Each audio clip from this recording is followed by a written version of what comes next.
Kryqi Kuçdega Shkodër u ka ardhur në ndihmë një familje shkodrane azilante të cilët sapo janë kthyer nga Gjermania duke marrë një përgjigje negative. Drejtues të këtij institucioni ishin këtë të hënë pranishëm në zonën e Golemit në dalje të qytetit për t'i dërguar ushqime dhe veshmbathje familjes Dushaj. Drejtori i Kryqit të Kuq, Astrid Dervishi, kërkon mbështetjen e institucioneve shtetërore që së bashku të luftojnë sadopak varfërinë.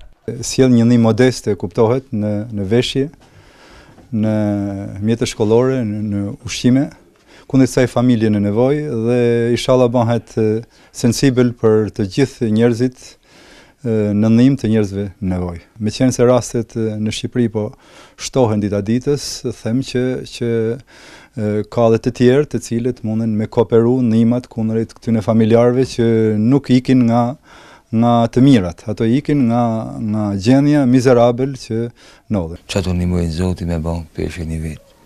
Nuk është se pa i ku fotografi i shpijtë të kuin për peshë një vit.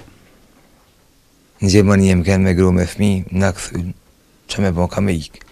Është me ik më me tnuj.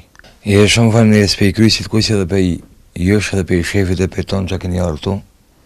Ne mund keni mua një ndihmë këtë të madhe. Ndihma e Kryqit të Kuq nuk do të përfundojë këtu, pasi gruas së shtëpisë Rudinës do t'i ofrohet një kurs falas rrobaqipsie për t'i siguruar një punë. Arsyeja e kërkesës për azil e familjes Dushaj është e qartë: situata e rënduar ekonomike, papunësia dhe degradimi gjithnjë më shumë i shtëpisë së tyre e kanë shtyr agimin të zotit në shtëpisë të marrë rrugët drejt Gjermanisë së bashku me gruan dhe 4 fëmijët e vegjël.